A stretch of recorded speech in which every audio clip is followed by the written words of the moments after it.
So, Season 4 is upon us. The final season of the Shadowlands. And I'm sure some of you are wondering, what do we do for gold in this season, in this final period of the patch? Well, that's what we're going to tell you today.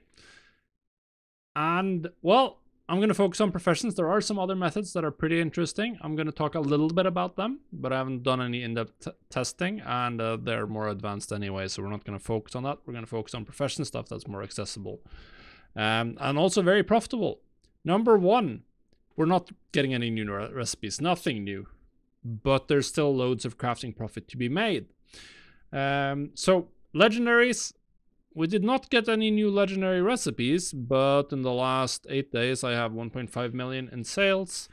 Last week, or last 2-week period, I collect my mailboxes on Mondays. The last 2-week period I got about 900k. Now we have 1.5 million, and then there's 35 sales that don't even show up, so probably closer to 2 million in 1.5 weeks. So that's a lot better. Why is this happening?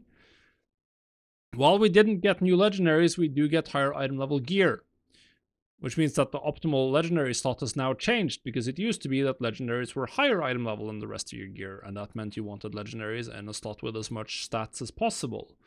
Well, right now legendaries are in a slot, or right now you can get better gear. So now you want to put your legendaries, they're going to be your lowest item level piece eventually, and you're going to want to put them in the lowest item level or lowest stat budget slots. You want to put them on your bracers or your capes or whatever. So that's what we've been seeing. We've been seeing an increase in sale rate. Now, as you can see here, I'm selling all kinds of legendaries. All of them are selling. Increase in sell rate, increase in prices on some things, and on some of them. There's definitely a lot of opportunities to do resets if that's who you are. And last thing we've seen is that the auction houses just run out of Progenitor Essentia. We were buying these for as low as 1,300 gold. Before the patch, they're up to 5.5k, 6,000 gold. I probably need to increase my prices again to account for this, because they are very, very expensive. So yeah. Now, all of this is going to be a little bit short-lived, of course. Eventually, people are going to, well, have finished recrafting their legendaries. So that's going to be, but that's going to be a while. The interesting thing is that it's not really full demand yet, because you actually need to get a good amount of 304 gear, or at least get a 304 piece in the slot where you currently have your legendary before you bother swapping it out. So demand is not, it's not as front-loaded as it has typically been in Shadowlands patches, which means you can make money with the rank 7 legendaries for a little while. So we're probably going to see increased demand for a while, and it's going to take a little while for Progenitor Essentia to calm down, but it will eventually calm down. The high price of Progenitor Essentia on many realms means that there are opportunities to reset legendaries. If one is a little bit underpriced compared to the current cost of crafting it, then that's a perfect candidate for resetting. So that's something you should definitely look into. So the main guess, legendaries are more profitable now than they've been since like a couple or a month-ish after the launch of 9.2. So if you've been doing that, then now is the time. It's definitely, it's not going to make you millions upon millions upon millions, but it can potentially make you millions, as my screenshot here shows. Obviously, it's not profit. My profit is probably about 2-3k per item.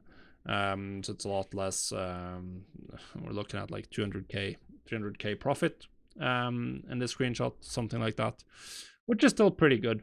So yeah, still do legendaries. Now let's look at what other things you can do. The other thing that's been doing well for me is 262 gear. Actually doing better this week, or this 2-week period. 343k.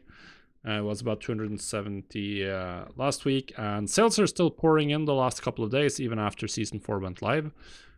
So obviously we didn't get a new Crafter's Mark, but this is still really the best way to get some eye level boost on your characters. So I'm still seeing sales. A little bit questionable exactly how you should be pricing your items with Progenitor Essentia as expensive as it is. As you can see now, the cancel post scan I'm doing now is valuing them at the current auction house value, which is going to make my items a lot more expensive. We'll see if I get sales at those prices or not.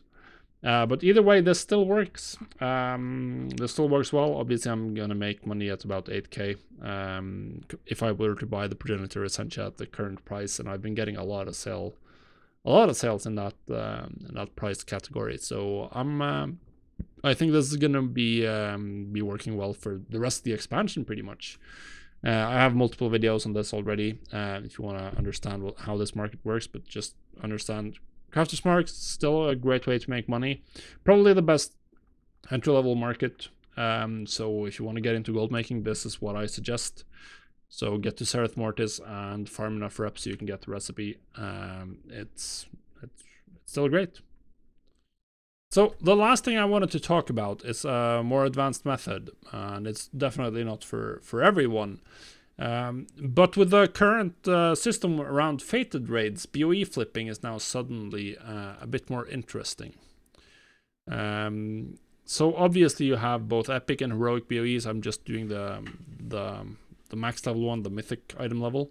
But they drop from the fated raids, which means that they drop for a week, and then it's a week until people can farm more from that raid. So there's definitely potential to make money. Now obviously the general trend is going to be downwards here, so you have to find your items cheaply, but these, particularly the 304 pieces, they are the best in slot.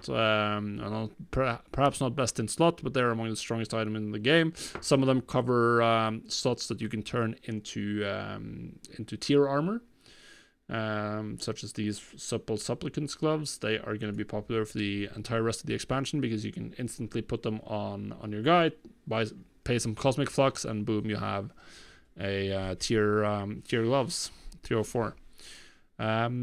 So this has potential, but obviously you need to be rich to even consider this. As you can see, the cheapest item is 275,000 on Draenor.